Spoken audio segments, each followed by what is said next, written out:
What's going on, everybody? Welcome to the Black and Gold. This is HiBruiNation. Actually, this is episode 14, titled appropriately 66 Million Reasons. Tonight, I am joined by my co-host, as always, and Matt Vogel down in Studio V, and Kyle Higgins, aka Higgy. We got a lot to unpack for you guys tonight. So let's get started. Fellas, how are we doing? Feeling great. Preseason's over. Season starts Tuesday. We get Florida. Hopefully, a revenge against with the playoffs. How that ended. Feeling good. Kyle, how you feeling? Oh, I'm so fired up. Enough of the camps. Enough of the fake rosters. Let's get some real hockey going. We also today had some real big news. Cam, why don't you get it going here for us? A little bit of big news for the boys. Swayman, baby. Swayman is staying. Jeremy Swayman has signed an 8-year, $8.25 million contract. We did it, fellas. We freaking did it. He is staying. He is a Bruin for at least 8 years. I don't know if you guys saw the press conference, but I'm a little bit more confident that everything kind of mulled over. They know it was a business at the end of the day, as well as it is an enjoyment to be a Boston Bruin and as part of the NHL. Let's dive into Swayman first, and then why don't we get into kind of a little bit of everything else? Because Swayman's is a lot to unpack here. There was so much speculation around him. I think we had him between 8 and 8.5, or between 8 and 9 million, somewhere around there. What are your guys' thoughts? Do you think that this was the appropriate signing, or what else do you got for me? Like you said, I mean, we talked about, where he was going to land, even like at the end of the season, where he was going to land. We talked, around 8.5, 8.5. It really landed right in the middle of it. So right where we thought. I think that's pretty fair. I know he started at 11, and it was tough to get him down. But yeah, I think that's awesome. I mean, the Bruins got their goalie. Hopefully it pans out. Hopefully everyone's saying that he hasn't been tested. He hasn't gotten a full year yet. I mean, I'm sure he's heard everyone's displeasure with how this thing's going, how the negotiations went, and I'm hoping that he's coming out to prove everybody wrong, that he deserves that kind of money. Yeah, absolutely. Kyle, what do you think, man? Do you think it was appropriate?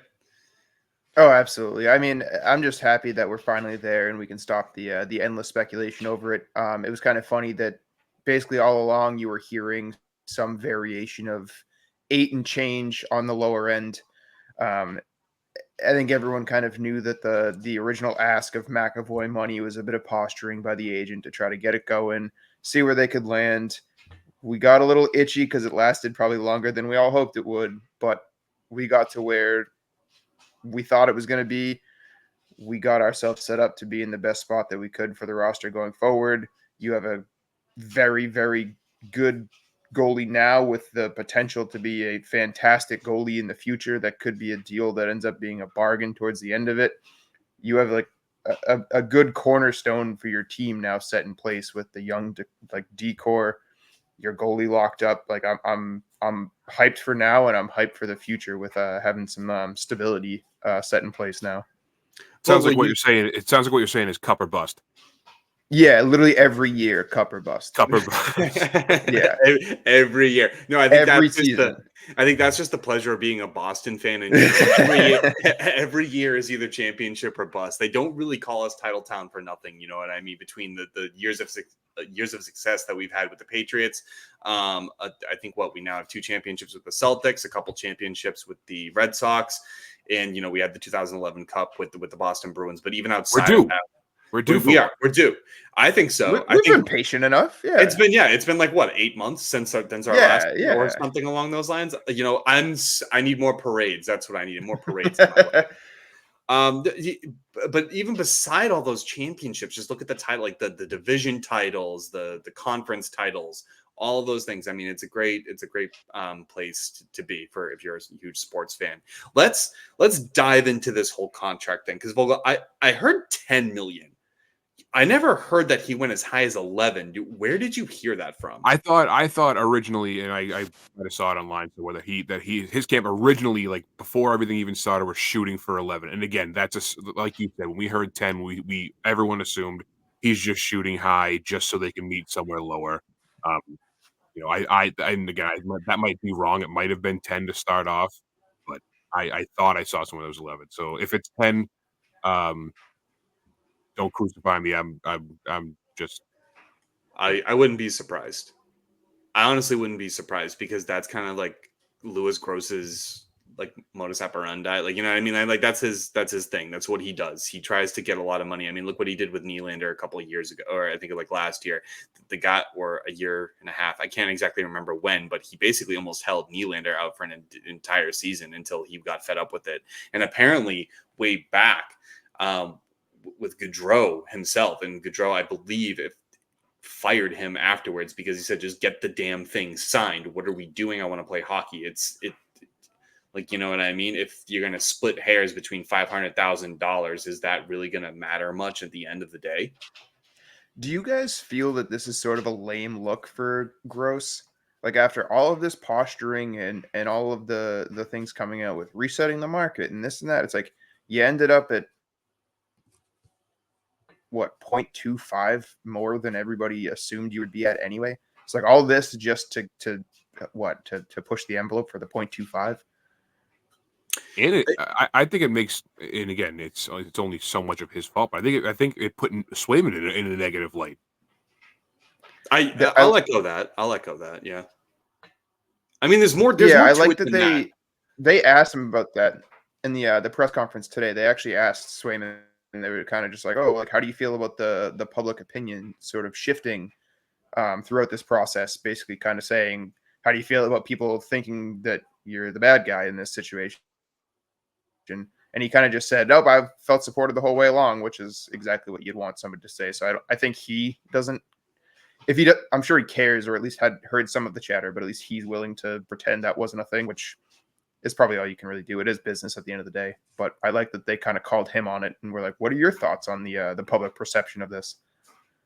I don't. I think there were some inappropriate questions asked too, because I think they were trying to get a rise out of both Sweeney and Swayman. I mean, obviously, it was a very frustrating situation, and I thought, you just had some good news, so now you're going to re-aggravate the situation as if they didn't just resolve it, which was annoying to me. And I mean, like, move on from it. Yes, and I mean, credit to Swayman and Sweeney to kind of point that out and not even address it at like its value. Like, you know what I mean? They didn't bite. They just said like, no, we did with the best that we could. It's a business at the end of the day. But to your point with Gross, he's just a gross guy. I did, no pun intended, but like I knew that was coming. Sucks. I knew that was coming.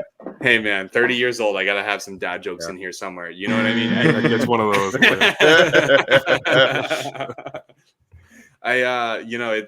It's one of those things, man. I mean, he just sucks. I don't know. I don't have much faith in Gross, and I feel like I'm on the conspiracy side of things where I think he was actually withholding information from Swayman. So like that's why I think Neely came out and he said that, last Monday, where he said, well, if I was Swayman, I'd have 64 million, reasons to be playing right now. Right now we have 66 million reasons to be playing. I think, what Vogel said was also true, that it was on both parties, but I don't think Swayman was as involved in it as people may have thought. I think he said, here's my value. I want to highball it and see how high they go and go from there. So I'm not willing to kind of throw a brick at Swayman. I hope that it's not throughout the whole year. It's and whenever he has a bad game, people online or people at the game, that people are down his throat about the contract thing and how much money he wanted. He's not going to be perfect, and we still have to remember this is going to be the first season he's playing a full year, and the market is changing, so goalies are going to be getting paid more, and I think that's what he was, looking forward to do. Is he said it, he wanted to set the market for the future. Yeah, I mean, I know that's what he wanted to say, but he also said he didn't want to. Like, he understood the situation. He didn't want to have to do that. Like he kind of was playing a very diplomatic and political approach on that whole contract negotiation and what he was kind of saying. I agree that he should know his worth, absolutely 100%. But I think there's also a line. You need to also look at your own accolades and compare yourself to, what the other players are making. His closest comparison was Yossi Saros. I mean, he's not Igor Shesterkin. He's not Andre Vasilevsky. He's not Connor Hellebuck. Those are the realities. And I think he even understood that. And he also just wanted to get as much as he could, knowing what he could potentially be. I don't know anything else much from that. And again, did you guys actually see a fan? I think was it the Kings game? It was in Quebec. Where they right behind Korpisalo. Higgy, did you see this? They had a sign that said 64, basically take it or leave it, and or go. And 64, I'm like, take it or pay 64 or go or something like that. Yeah, and I'm just like, I mean, call them out on it, but people are on Twitter where just absolutely being like, this is a horrible fan base to do that. I'm like, it's a fan base that's fed up with the way the contract negotiations have gone, and I mean, anyone else would have probably been fed up too. Like, I think that, again, that points back to Cam Neely and why he made that point. I think he was more fed up with Gross than Sweeney and Swayman, because I guarantee you they offered, a reasonable amount. Once they figured out he wanted 8 years, they were willing to work more with it. Like, it kept going up and up and up, but the only party that was not budging was Gross and Swayman. I like that what was it, like a day or two ago? As a Friedman said that Swayman's camp has just now lowered their ask below 9. Like it was shortly before the deal. It was either yesterday or the day before where they came out and said it just now crept below the $9 million a year ask. I was like, that's kind of ridiculous. That makes me think that Gross was the one kind of keeping this going this long. And I wonder if the reason that they finally got the deal done was because Swayman was like, okay, enough. Like I trying to get a bigger cut. Well, that's the thing too. I mean, well, that's true. Think about it though. Like, they get, I think, 3 to 5% of that contract value. So I personally am in belief, while agents will simultaneously do the best for their client, but they're doing it for themselves too. Like, that extra $250,000, it's going to Gross, likely. You know what I mean? That is probably 5%, if I'm not mistaken, or close to that. He's getting that. So as far as I'm concerned, he can go kick rocks. Guy can kick rocks. We got Swaybe. That's all that matters. We won't have to deal with this guy for another 8 years, hopefully forever. Maybe Swayman wakes up and fires him. No, seriously. I mean, Gross pissed Nylander off when he was up for a contract. He just wanted to play. He pissed, Johnny Hockey off. May he rest in peace. And he pissed all these star players off. And I'm just like, people like this just make people like us absolutely angry. He single-handedly took advantage of it and turned every single Bruins fan against one another. Think about that. Yeah, pretty much. Yeah. And to say, at the end of the day, it's like, this is a bad track record for him as a agent in the league. It's like, what other players are going to watch this and say, yeah, I want to be taking myself out of a position to perform well. It's like, sure, you get a little more on the front end, but even Nylander said it himself. He's like, I wish that things had gone differently, because it puts you in a tough position. You're going to have to walk in. So now Swayman doesn't get training camp, doesn't get to do his typical early season preparation, doesn't get to gel with the team in the way that he would have had he been there all camp. Now he's going to have to walk in. He's going to step in while other guys are already up to game speed. It's just, you're adding more layers to it than you need to. It's, at the end of the day, their job is to play hockey, and that's all they want to do. So it's just like, if your job as an agent is to take care of your client and put them in the best place to succeed, he's not really doing that in multiple occasions now. During the press conference today, he did come out and say that he's been skating with BU since camp started, which I kind of love to hear that. Yeah. I mean, even it's cool. It's cool, team, but you'd like to I would rather have him at Warrior, with the team. But if that's not going to happen, at least I love that he's skating with, it's a staying Boston local team. and I love that. Exactly. No, I agree with you guys too. I like keep him a little bit of fresh. It's not an NHL caliber team, but it's something that kind of keeps his legs going and like everything else. His senses on point. It's one of those things. It also gives BU a look at an NHL goaltender. Not to say that they don't have NHL caliber players, but no, if you look at it, like it also it benefits them too. They saw Corpusalo on net in preseason, started shaking in their boots. He actually did. He wasn't even that bad. I'm not saying he was. I No. told you. I don't care if Swayman. I mean, I do. I don't care if Swayman's here or not. I'm riding for Corpusalo this year. Speaking of people who hold a grudge, that's you. Like That you does need to not just sound let like that me go. at Oh, it all. doesn't? How's Ken Johnson treating you? Oh, fuck him. I heard he's the next male Yakupov, actually. I almost took him in my fantasy draft today. No, you didn't. I almost did, just to make amends. But then I started thinking, I was like, nah, this is dumb. I remember a couple of years back, you went on Tom. You wanted to get Thomas Vanek when we were in there, and he just goes, it's the meaningless pick. I got to go Tommy V. Tommy V. Like that was all you.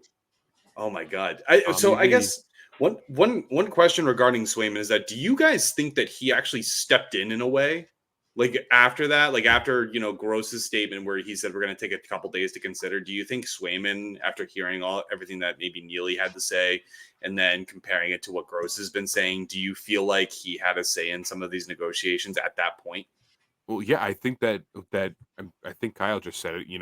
It's hearing all this stuff and hearing what they're offering and what they're willing to go to. It's like, dude, it sounded like Swayman wanted to play. He wants to get a deal done so we can get back with the team and get back into game shape and get ready. So it's got to be at a certain point. It's like how long are we going to drag this out?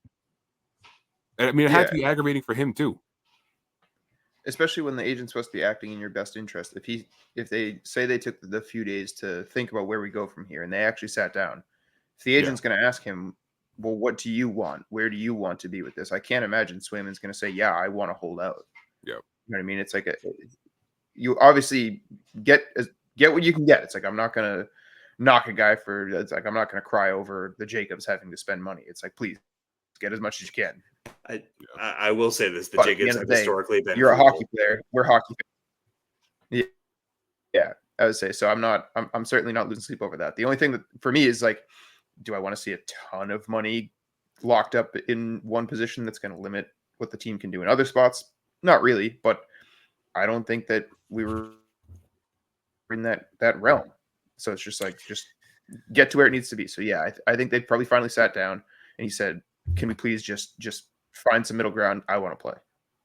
I think there's some good point to that, some points there too, because if you guys didn't know, like someone pointed out that every day after, I think it would have been Monday, that he's not signed, it's actually money out of the Bruins pocket and his pocket because his contract then becomes prorated.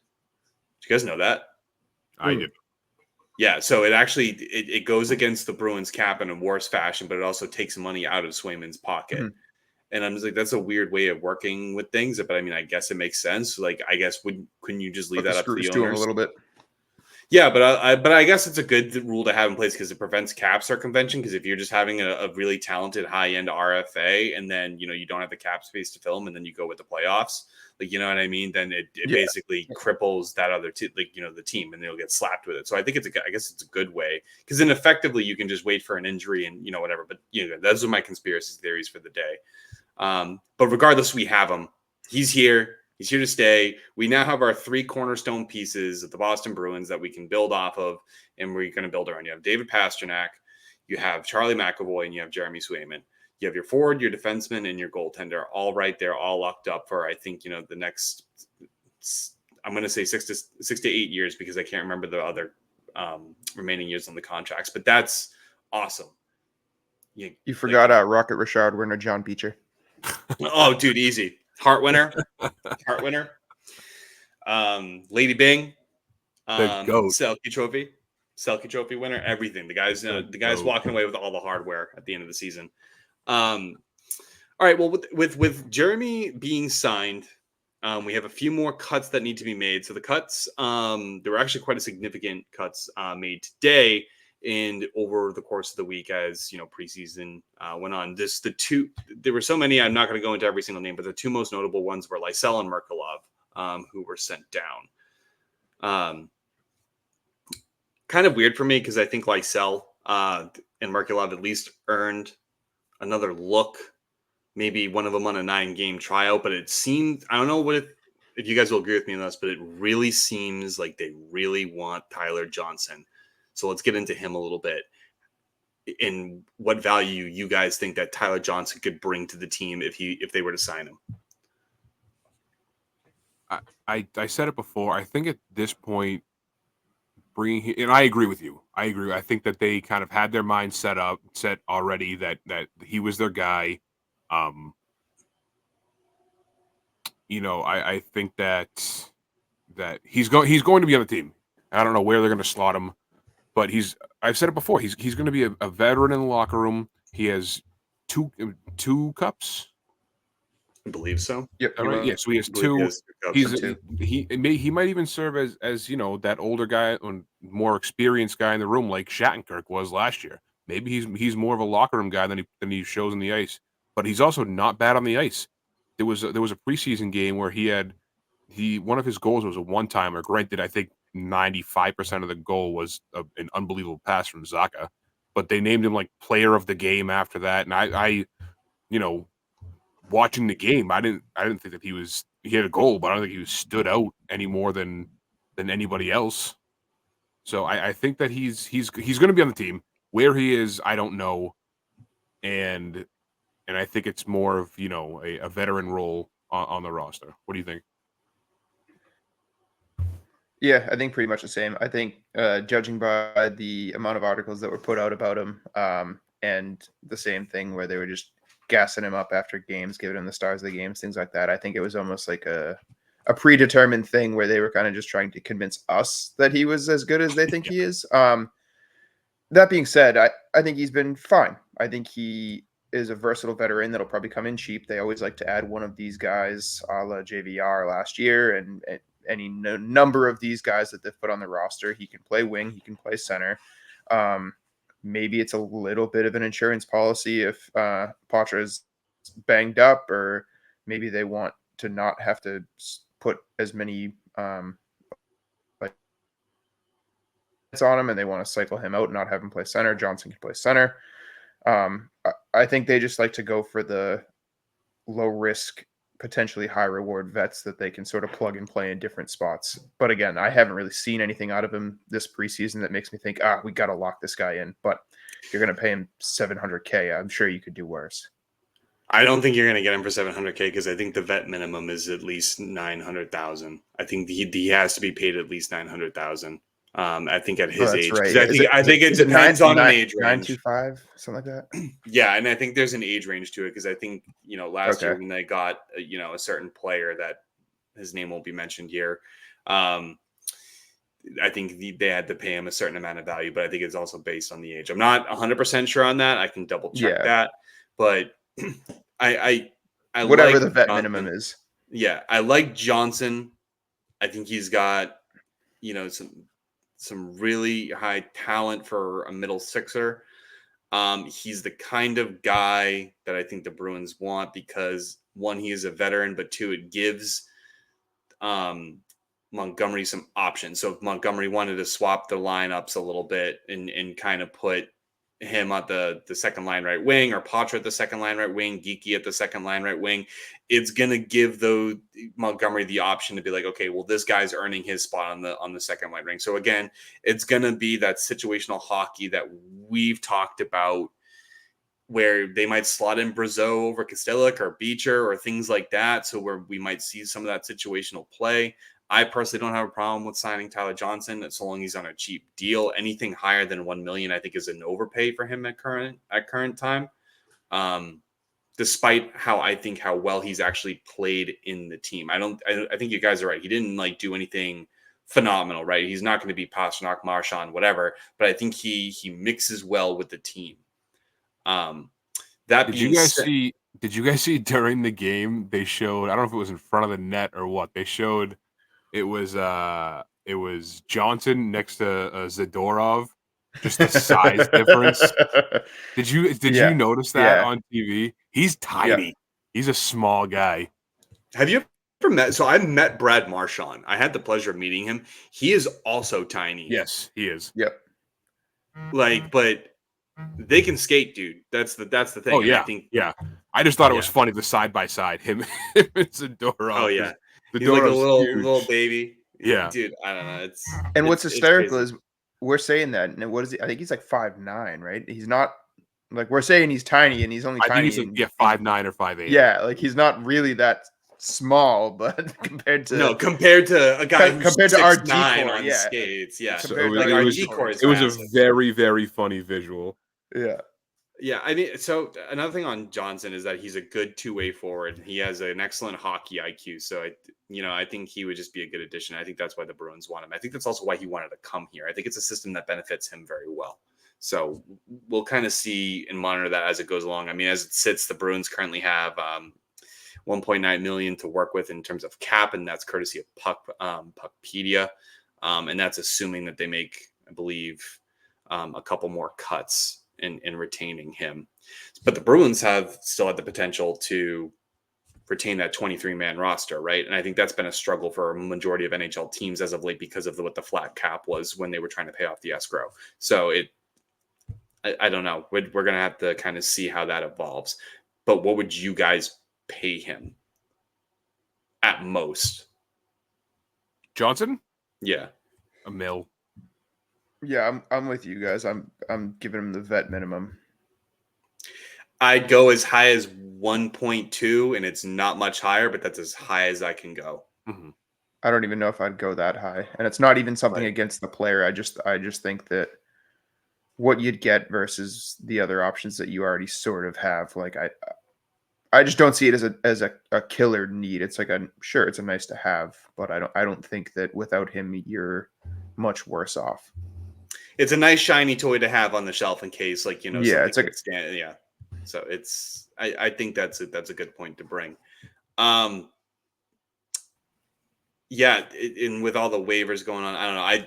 I still wish that if they don't sign him, entertain the thought of Merkulov and Lysell. There needs to be something for them. They're going to be RFAs next year, I believe, and I'm honestly surprised Lysell has not requested a trade. The guy has done nothing but play on the bottom six lines.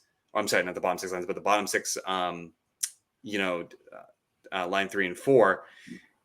And they haven't even given him an appropriate look. So I don't know if you can really assess his skill on that because, one, you're not giving him the appropriate time on ice, and two, you're not giving him any NHLers to play with. And I mean, sure, you want to see how he's grown himself, but you're also putting him in situations where he's playing against NHL bottom six lines.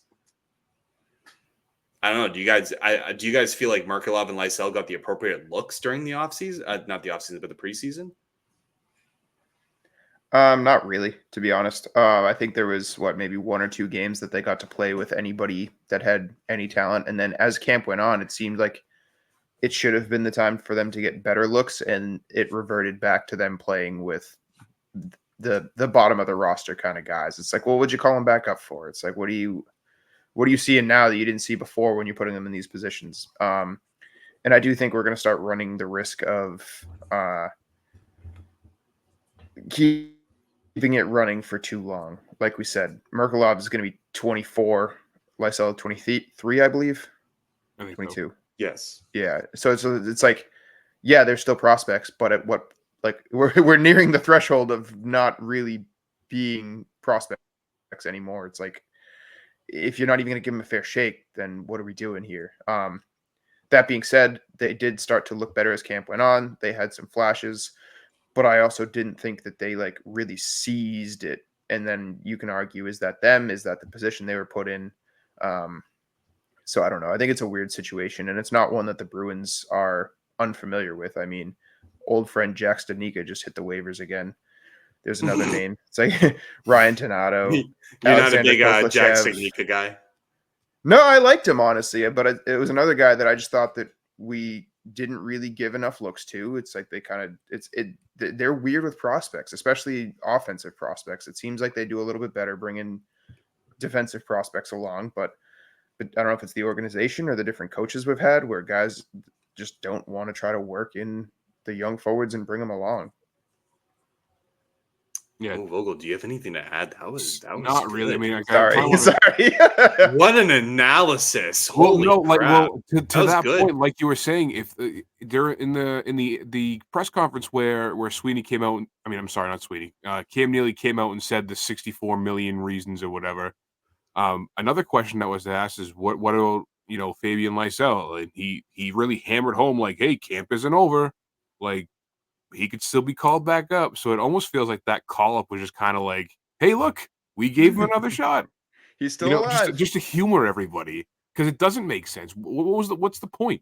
If you know the lineup is pretty much set, you have to know if you're in that position that they're probably going to sign Johnson, and there's not going to be, that second line wing slot open or even a third line wing. Then what's the point? I agree. I mean, I agree, and it's kind of disappointing to see because you've seen his shot, man. You've seen his speed. They Which both makes it have. more frustrating because why? Yeah. Where is that the rest of the time? I've seen spurts of it, and I mean he got better with it as camp kind of goes on. I think he, like I said, if we refer back to I think it was episode 12, I said he had the yips. I mean, as soon as all I said was, dude, it's going to take him to get one goal, and he's gonna start playing better. He needed to get that, and once he got that, I think it was against Philadelphia or Washington early on. I can't remember specifically when, but he started to play better. He started to get that chip off of his shoulder. Like, it's said a lot of times by NESN commentators, NHL Network commentators, sometimes it's just getting that 1 point, that one goal that just takes away all the pressure on you to prove that you can be an NHL guy.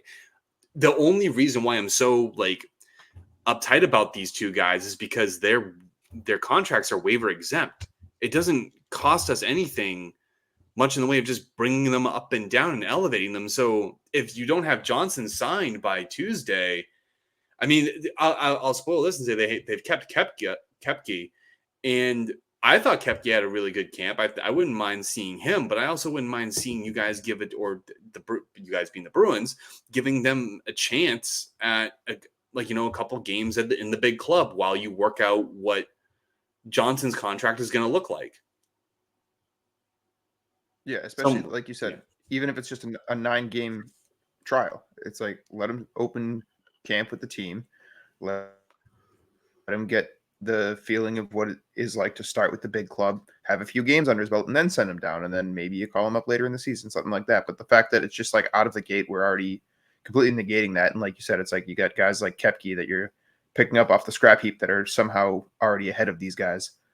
And it's like we're talking about just Lysell. It's like I think Merkulov also. I think Merkulov had a better camp than Lysell did, and it's like we're not even giving him any consideration. I thought at least from what I saw, there was more continued solid play from Merkulov than Lysell. Lysell, it was more like a shift or two that you'd see, and it was like, oh, there it is. Whereas Merkulov had a couple, it seemed like a couple games, or at least larger swaths of games, where it was like solid play, making decent passes, head up, pressure in the offensive zone. Like you just saw what you'd hope to see out of a young kid that's supposed to be one of your promising guys. But instead we're debating Koepke and Jones and Tuft. Are you a big I'm not a huge fan of him, man. Oh my god. Hey, I know you like him. We'll have to debate about this, but I don't like him. I don't know why. I can't find it in my heart. Like he's my Kent Johnson.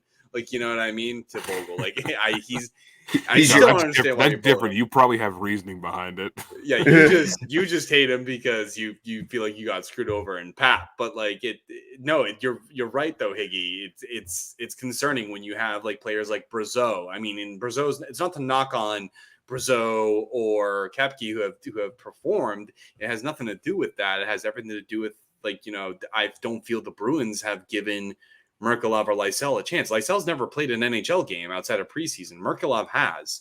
So what you have this apparently very talented prospect. He's being praised by the AHL coaches. He scored 50 points in 56 games. Nor any other team that earns you a look at the big club.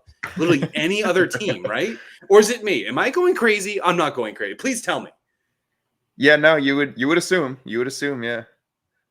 Right? And so it was both of them too. I didn't pull up Merkulov's stats for last year, but I'm pretty sure he also had a killer year for Providence. Yeah. So then what? But it drives me crazy because then you go and sign a guy like Max Jones. Not a bad signing, I don't think. I think he's an NHL bottom 6 guy, but I don't think you have these talented wingers in waiting in the wings, literally, and you're not giving them their opportunity. I think they're weird about prospects. Dude, I don't know what it is. Maybe especially Sweeney has offensive the prospects. yips. I don't get it. I don't. I really don't. And I hope that maybe we get to see something. I don't know what's driving that decision, but I know the Bruins, they like Cam Neely likes vets. He likes big guys. Sweeney likes vets. The team wanted to get bigger to handle a lot of the physicality, so they did. Okay, And but those you are still need talent. If you look at it too, those are the only kinds of guys that they've brought up recently that they've drafted. So you got Beecher, who was a first-round pick, who's just a big-bodied center that can move. You got Frederick that they took in the first round, who's just another big-bodied center that can move.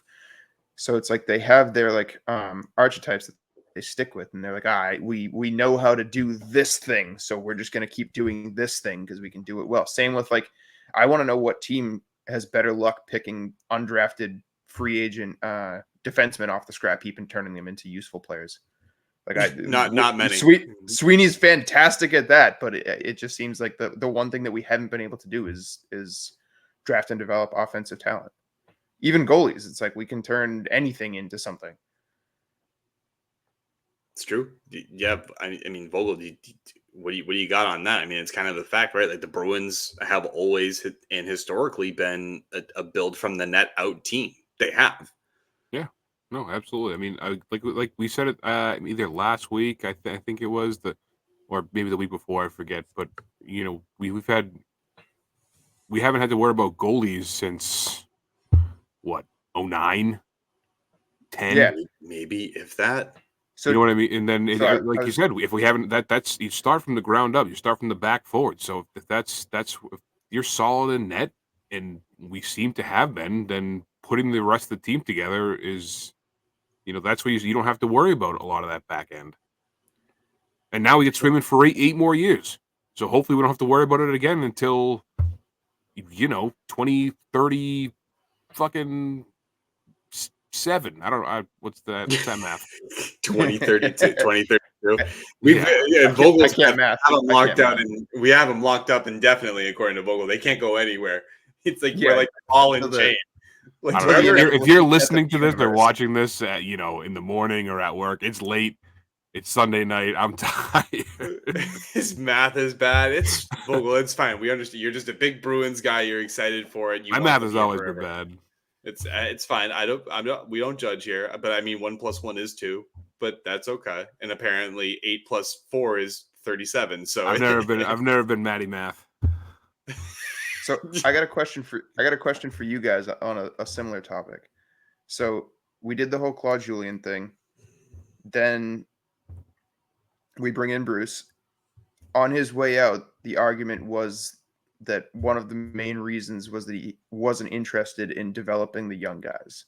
Have you seen anything since Montgomery's taken over that makes you think any differently? Like, have you seen him move the lineup around or implement guys in any sort of way that makes you think that the coach has anything to do with which guys get put in the lineup? Because I don't think he's done anything differently as far as implementing the young kids. Outside of just moving the lineup around to give the young kids a shot, but they're already on the team, right? Like if you look at Patra, Geeky, maybe Frederick, who's earned a couple looks on the second line in a couple games. Beecher, maybe a little bit. The Montgomery actually has a ton of faith in Beecher to take draws. Like there was a game where Beecher was just sent out on the ice on overtime just to take the face off. Guy won it and then sprinted right off to get Marchand on the ice. I think Montgomery has the faith. I think there's more to it than just Montgomery. I think the captains might also have something to say. So, if you look at Lowry, they took Lowry, 23 years old. The guy gave you something, Yeah. So I guess that was my question is do you think it's the coach or do you think it's partially the organization with that directive? I think they're so caught up in wanting to win a cup right now. And I think they're doing that for Marchand, who's done so much. He's been with the team, since 2010, 2011. I think, he has a say in it too. I think Marchand wants another shot at a cup. Back in 2023, the unforgettable season where we set the NHL record for I think it was points. I don't think wins, but we set a record for it. And then it was the most disappointing thing that ever happened in my life. That happened in the first round. So I think part of it is him too. I think it's the organization. I think it's the captain. And it's not to say Marchand is a bad guy or he wants to prohibit it, but I think at some point, some guy had to give you a shot back in 2010, right? And he was pivotal in the cup run. Seguin was pivotal in the cup run, back when we won in 2011. They were young guys. Give them their opportunity to show you what they can do. And this is Marchand, who was a, third round pick. Bergeron was a second round pick. Seguin was the only first round pick, I think, on that line. So I don't know.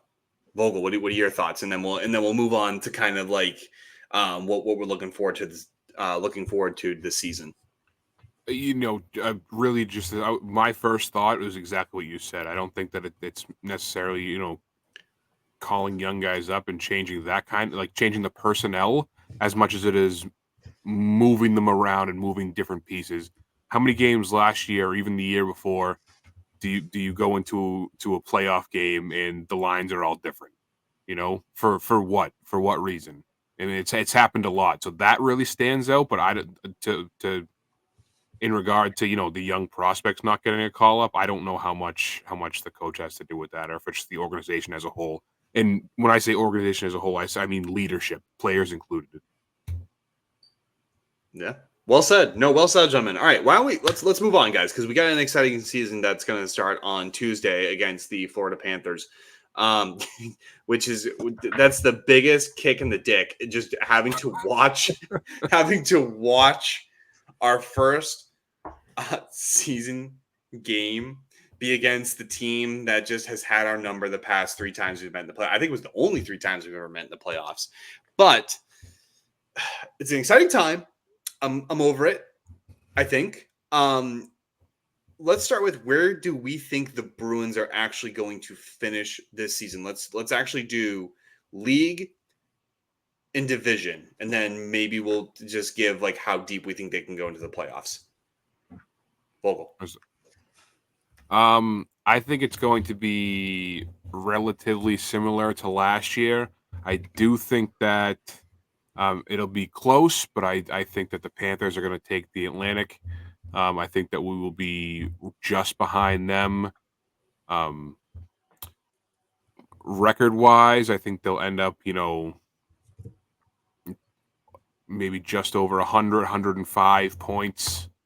They ended last year with 109. They were 47, 20, and 15. So I think it's going to be relatively similar to last year. I think the biggest thing will be the goalies. I think now Swayman's the guy. There's no more Allmark. There's no more, as much as I hate to say it, there's no more goalie hugs. There's no more. Come on, they're going to do something. If you're having a bad game, that you don't have to play the next one because Allmark's there to bail you out. He's the guy now. So with all that money comes a lot of responsibility. I'm very, very interested to see how he bounces back from coming off, that mostly splitting time since he's been in the league. So I think that's going to be a big factor. League-wise, I want to say top 5, but maybe just outside the top 5.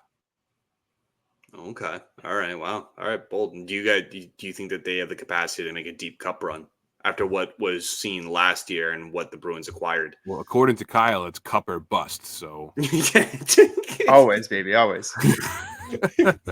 Kyle, I think that we lost in the second round last year. I mean, who knows?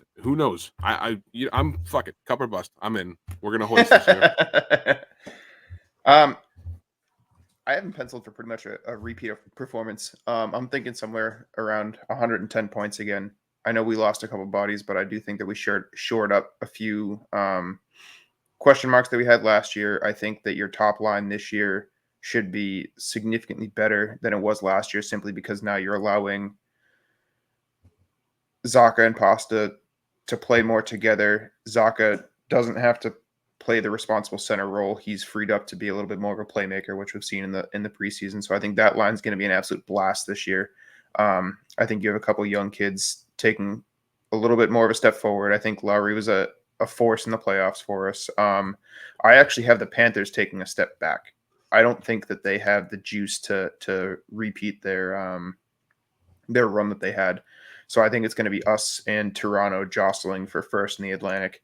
League-wide, I think that there's some horses out west, to be honest. So I could see us sitting somewhere in like the 6-8 range.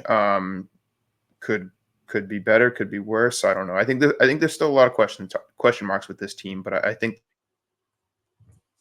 that we should have reason to believe that we are in a better spot than we were last year. Obviously, it's cup or bust. If I was a gambling man, would I have them going to the cup? Maybe not, but cup or bust. It's the answer. How about you, Cam? It has to be. It has to. We're think it's raising cup or bust, banners. That's all we're doing. That's all right. That's We're Boston's way, just baby. raising banners. That's Boston's way, baby. Raising banners. And I mean, no, Kyle, I think you had it. You guys both put it pretty well. I think I'm actually going to disagree with Vogel for the most part, or almost Fuck all you. of it. Hey, man, I wouldn't be doing my job if I didn't do it. And I'm going to agree with Kyle for the most part, but disagree on some other things. I actually think for the division, I'm going to agree with you on the division. I think we're actually going to be fighting with Toronto. Actually, no, I'm actually going to say we're going to be fighting with Florida. So I think we're going to fight with Florida for the first spot. I do agree with you. I think Florida did take a step back because of the amount of names that they lost on the defensive end. And I think their defense, defense wins you championships, and who we acquired on defense. If you look at the Bruins defense, it's the biggest in the league. They're the heaviest in the league. They're going to end up playing well. We got some studs on there, and Zadorov, Lowry. I can't even name a guy that isn't good on that team. Even Wotherspoon, as our seventh D-man, has shown you something in the playoffs. You know what I mean? So the Bruins are deep on defense. The backup goaltender, I think that's going to remain to be seen, but it looks like, based on what Korpisalo gave us in the preseason, that he's ready to go. He's ready to prove himself and make it seem like he could have been the goaltender that should have been. You know what I mean? He played on two bad teams, Columbus and Ottawa, two dumpster fire teams. So I think Do you think that they're going to be splitting time? No, not nearly. No. But I think Korpisalo will give you some solid games where he will steal wins for you when it's needed. But I don't think he's going to be that reliable guy if Swayman goes down, God forbid. But I think he'll get us to the playoffs, and he'll help in many ways. In terms of the league, I actually think we are top 5. We're probably teetering on that 5-6 spot. Like, Higgy mentioned that there are some beasts out in the West, a lot of teams loaded up, but I think our defense is going to be a force to play with. Spit and Chicklets even mentioned it, that the Bruins are massive, and I'll sing praises all day. We got that one C we've been hunting for, and Elias Lindholm, Zaka, and Pasta in that one game in Philly. I don't think Lindholm had a point, but Jesus Christ, dude, he looks so freaking good.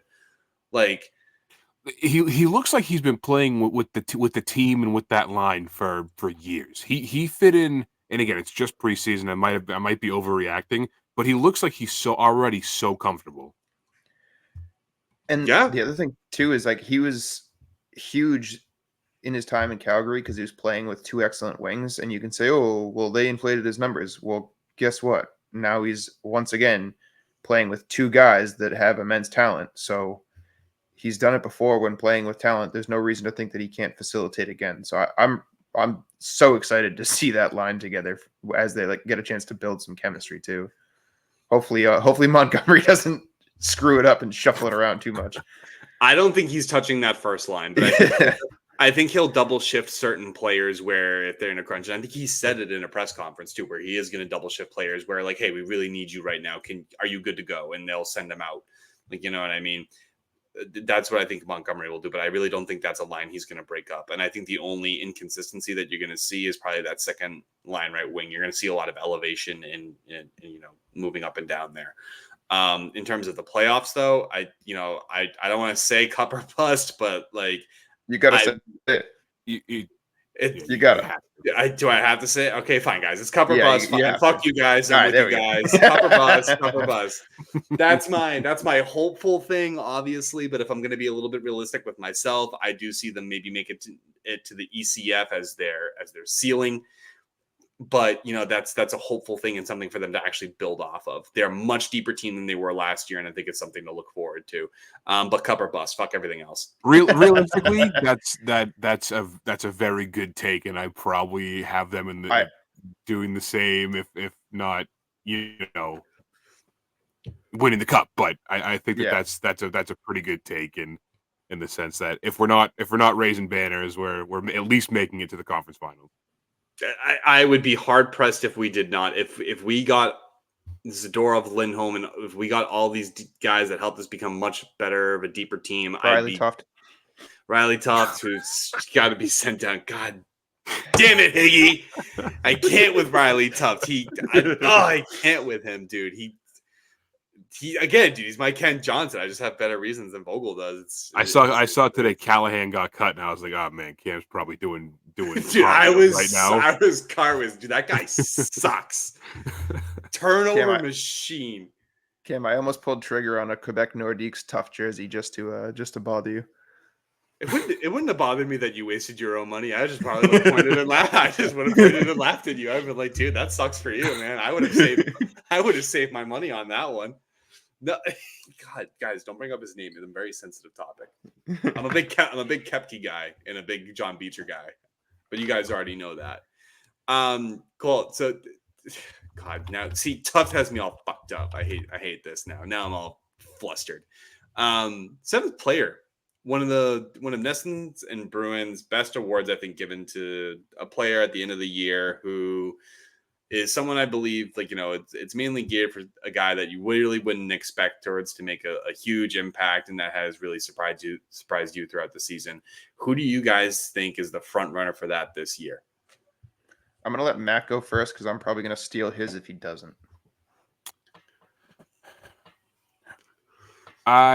This might be a cold take because it is a top 6 guy and he's playing on a good line. But I do think that out of all 3 on this line, I think people always talk about, the superstar in David Pastrnak and the new guy in Lindholm and what he's gonna do on this team. And the 7th player is, an unsung hero. And I think that this year I'm holding hopes. I had hopes that Pavel Zacha is going to be the guy that he's been a solid player. He's been good the past couple of years, and I think that he's going to be. I don't think he's going to be the top name on that line or even the second top name on that line, and I don't think that he gives a shit about that. I think that he is going to have a good season this year. I think that line is already really meshing together. And again, this might be a cold take, but I do think that, I think there's a chance that it might go to him, even as a first liner, which again might not make any sense, but I do. I mean, Pastrnak, I think, won it one year too, but I mean, I think that's a good take. I mean, Zacha, last year, I would have thought my guess was Coyle. I thought it was going to be Geeky last year. I think Geeky kind of really put a lot out there last year, but I think Zacha's a really good take. I think he might get 70 points. I think he might get 70. Yeah, that's what I mean. And it's someone, when you think about the team, he's up there, but he's definitely not the first guy that you think of. No, I agree. Higgy, what do you got? What do you guys think? So I guess I didn't steal Matt's take. In keeping with the trend that it kind of used to be the thing when they first started doing this, I'm going to go with Kastelik. I think he has the potential to fill a role that they have been lacking for quite a while now. We've had a bunch of different guys who they claim is high energy guys on that 4th line. You got the Laukos, the Beechers, these guys, but you haven't had somebody that you actually thought was like an impact player. If he can manage to sort of keep up what he's done throughout the preseason and become a fixture on that 4th line while giving yourself or giving the team something on the offensive end as well. Like I'm talking, if he can chip in 15 points while managing to keep up that high energy, can be used in high leverage situations because he's excellent on the face-off dot as well. They were using him in the penalty kill all throughout the preseason. If he can be that guy, like that stalwart fourth liner for you, I could see him being the kind of guy that could get the votes for that the unsung hero, because it's something that they've been hurting for a while. I mean, we traded for the corpse of Pat Maroon last season because we didn't have that in-house. And couple that with the fact that everybody's upset about the Ullmark trade, and that's really all you quote unquote got back for it. If he could sort of prove it to the fans that he's the guy that you want here, I think it'd be a cool story that would sort of factor into that as well. Damn. Maybe we should have a HiBruiNation bet going on. So I actually have Matt Patra. Let's go. Player too. I think he was up. It was for me. It was between. I say I love all three of these guys. So I mean, it's I'm certainly. I don't want to disagree with any of you. I want to see them all do extremely well. So it's just, have you seen? I mean, right now he's listed day to day, and so I hope he's able to play. He put on some weight, and I think, did you just see how he plays in the preseason? And I just get a good feeling about this guy, that he's going to be something for the Bruins. Like, he goes into the corners. He's small for the average hockey player, but I mean, he's not afraid. You know what I mean? I think that's also what sets him above, like, the likes of like Lysel and Merkulov, and that's why he's going to have his spot. His hockey IQ is nuts. He can shoot the puck. I mean, I don't know, man. That to me, that was a steal. So I think he might have a breakout year with Trent and Geeks. Because, I mean, Trent's a big guy, too. Like, you know what I mean? I think that line's just going to be dynamite. Like, so I wouldn't be surprised if he also spends time with Coyle and Marchand, because of that IQ. And Coyle, is a big guy. He protects the puck well. Marchand's a good shooter and, like, probably one of the league's best puck retrievers. And then you add Patra into that mix, man. I mean, I don't know. I think it's going to be Patra's this year. That's for me. He was going to be my next in line as well. I'm super high on him this year. I'm so excited. He was up there for me. Cam, you know what other excellent Bruins center wore 51? Riley Tuft. Ryan Spooner. Oh my god. Higgy, I'm with you so much on the fact that, like, you love bottom six players, because I'm also that guy. Like, I loved it. Like I told you, like, Danny Paille was one of my favorite players. I just don't know why. Maybe it was because he looked like a thumb. I have no idea. Sorry, Danny, if you're listening, but like, yeah, avid listener, Daniel Paille. Yeah. I mean, I love him to death, dude. Like, I love Greg Campbell. Like, I loved those guys, man. Like, I absolutely loved those guys. Like, Matt Bolesky too he was the guy for me until I realized he was really, really awful. But sure, Ryan Spoons, baby, Spoons, all about the Spoons. Yeah, where the fuck even is he? Germany, I think. Is it Sweden? Oh, what the fuck ever, dude? I think it's Sweden. We're gonna book Ryan Spooner. We're gonna book Ryan Spooner, and then we're gonna. Dude, I don't need you to go all fangirly on the screen for me right now. Okay, we need you locked in. The second Spooner comes on this thing, I can't have you crying. We need to be real. KHL. He's playing in the KHL. He's been there since 2019. See, and I'm pretty sure he's killing it. Oh my god. Almost a 3 games game so far and already has 1 goal. Guys are 6 savage. Points in 3 games. 6 points in 3 games. He's only 32. He could be on the Bruins right now. Guys. Hey, he's a veteran. Someone call Sweeney. Yeah, who needs Tyler Johnson? Bring back Spooner. Yeah, I swear to God, dude, he has a fetish for these old guys. I don't know. What a wild take that would be. if I ever saw, I don't know. I think at that point, you got to check him for brain damage if Sweeney ever gets him back here. I don't know. I know you'll love it, Higgy, but I don't know how everyone else will feel. Guys, 3 stars. 3 stars of the year. Let's predict it right now. Who are your 3 stars for the Boston? Why don't you go first, Cam? We've been going first all show. Why don't you go first on this one? Don't put me on the spot like that, dude. Come on. What am I doing? What do you got? I thrive off of you guys, dude. I can't have that. I mean, one of them's kind of obvious. David Pasternak, I think, is going to be my first star on the team. He's has potential to go for the Rocket Richard Trophy. I mean, I wouldn't say he was close last year, but I mean, he's putting up goals. Probably a lot of them are going to be on the power play. You have a guy that can now feed him pretty well. there's Zach on there. So I think he's definitely my number 1 star. My number 2 star, Jeremy Swayman. I think he's going to have a good year because of what's in front of him. And I guess if he can kind of keep pace with what he showed us in the playoffs last year, I don't see that really changing. So, I mean, he might also potentially be a Vezina candidate. That could be inflated by the defense that's going to be in front of him, but nonetheless, he's still a great goaltender. And for my 3rd star, it's my 7th player award prediction, baby. I think it's going to be Matty Patra. I'm telling you, I'm high on that guy. I love that guy. Love him to death, dude. Big Potsy guy. That's a bold take. I hope you're right. I hope he kind of bounce back year after getting hurt last year, and I hope you're right. But that's a bold take. My 3rd star, sure, I'll agree with that. Bold take from my 3rd star. Likely 7th player award winner right there. But I want to give him some credit because I think he's going to come in swinging, man. What do you guys think? Matt, you can take it away. I gotta agree with Cam. I think that most people would say, Pasternak's going to be if you had to break it down, he'd be the number 1 star for the year. Second, I like his Swayman pick, and I hope that happens, and I hope that comes true. I'm going to go with Coyle. I like Coyle a lot. I think he's coming off a good year. I think that he is going to have another year that is going to be just as good or better. I think that playing with Marchand and whoever gets slotted in that second line spot, that's a great spot for him. He's a great 2C in your lineup. And I'm kind of going with Cam on this one in the sense that you're kind of picking a guy you want to see succeed. I'm going to go Mason Lohrei.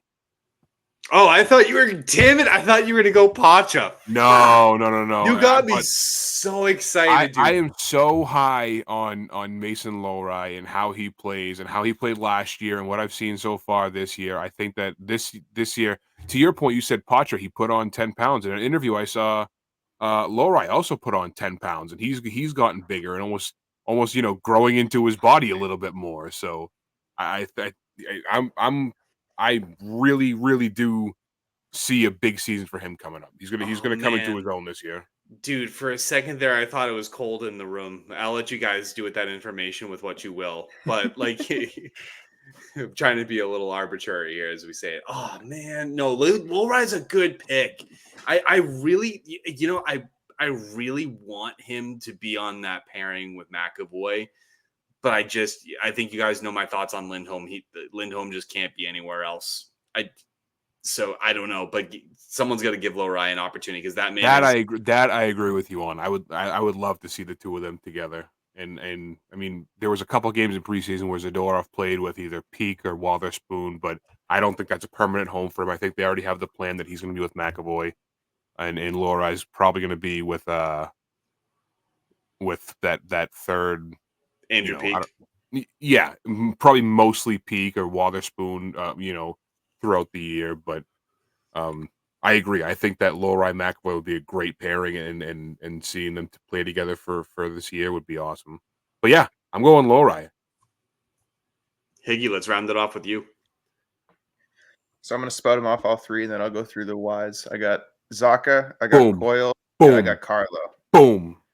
I think Zacha hasn't yet gotten the recognition that he deserves since he's been in Boston. I think everybody's kind of been a little unsure of what we're getting with him. I think immediately having to slot him in as a 1C was a little bit tough. I also think Bruins fans forget how young he still is. I think a full year of him on the wing with Pasta and with Lindholm is going to do absolute wonders for him. I think he's going to have a killer season. I think he has the potential to be an excellent playmaker, especially with Pasta as a trigger man on that line. I think that duo is going to be very dangerous.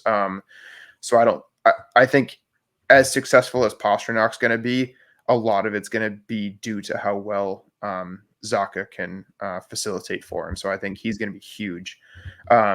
Coyle, I think, is going to continue to be the guy that draws all of the hard matchups, all of the tough assignments to free that first line up to do what they need to do. So I think he's going to be sort of that guy that maybe his rate stats don't jump off the score sheet at you. Maybe he's not putting up 70 points, but if your team is succeeding, it's because he's succeeding. So I think him and that line in general are going to be absolutely massive for you this year. If they can get the job done, like he has basically his entire time here, I think that puts you in an excellent spot. And then Carlo, as always, as that shutdown guy that once again draws all the tough assignments, neutralizes the threats on the other team, and gives you that lockdown second pair.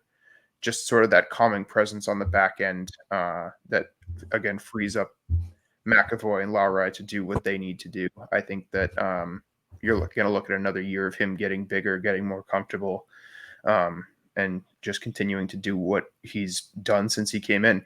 I remember when he first came in, it's like you'd watch him and be like tripping over his own feet. It's like a baby giraffe out there, and he's just like continued every season to just get steadier and steadier and steadier. And the guy's such a treat to watch. It's like you got to love a true shutdown defenseman.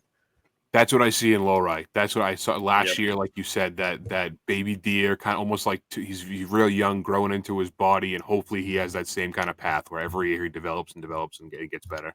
He really does have a baby face, man. It's crazy. He's gonna be a terrible haircut. He's gonna be dude. I fuck with it, dude. He's got a terrible haircut. I fuck with it, dude. He looks like he just rolled out of bed and he's ready for hockey. Like, you know what I mean? Like it's 5 a.m. practice in the morning, dude. He's just like, Mom, Dad, I'm ready to go to work. And actually, that's probably what he does say to it as he goes out of the house. Hey, good options, man. Vogel, final thoughts, and let's take us out of here. Actually, Kim, give me your final thoughts, and then we'll go to Kyle, and then we'll get going. But what do you think? Preseason's over, dude. It's gonna be a wild ride. Dude, hockey is back, baby. The boys are fucking back. They're buzzing, and it's gonna be one hell of a fucking season. I can't wait. 82-0, baby. 82-0. Raise that banner. Raising that banner, baby. Cup or fucking bust. I'm all here for it. I'm gonna get a shirt. Kyle, final thoughts. I'm just so happy to be through the camp stuff. No more speculation. Just give me that lineup. Let us get going, and let's get Ian Mitchell off this roster. Note it right now. Iggy, not an Ian Mitchell guy. Yeah, ladies and gentlemen, that's going to do it for us for episode 14 of HiBruiNation. Thank you, Cam. Thank you, Kyle, again for joining us. Coming up this week, we have the season opener in Sunrise, Florida against the Panthers on October 8th, which if you're listening to this the day it comes out, which will be tomorrow on Tuesday. On Thursday, the 10th, we are playing the Canadians for the home opener. And Rick is going to hopefully be there to be available to talk a little shit to Matt and Nordy over at Habnormals and HiBruiNation. Saturday, the 13th, the Bruins will be playing the Kings, also at home at the Garden. One more thing before we go. Kyle, what's your prediction for this week with these 3 games?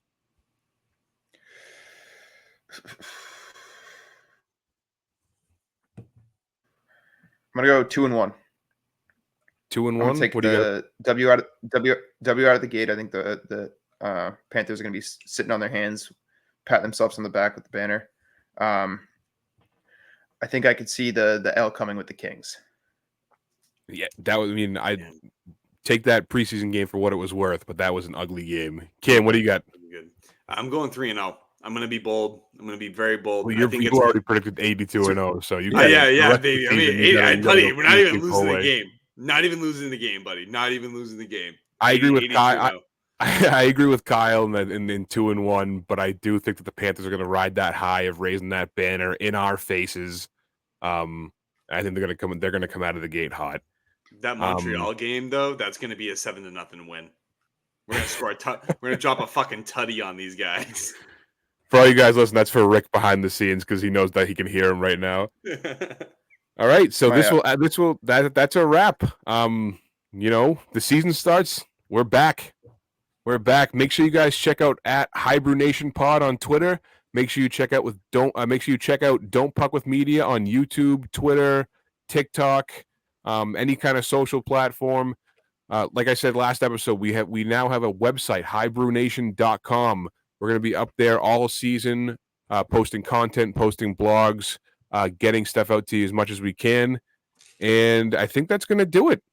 So next time you see us, we'll have a week of regular season play under our belts. And yeah, we'll see you next time. Go Bruins. 82-0, baby. Suck it tough.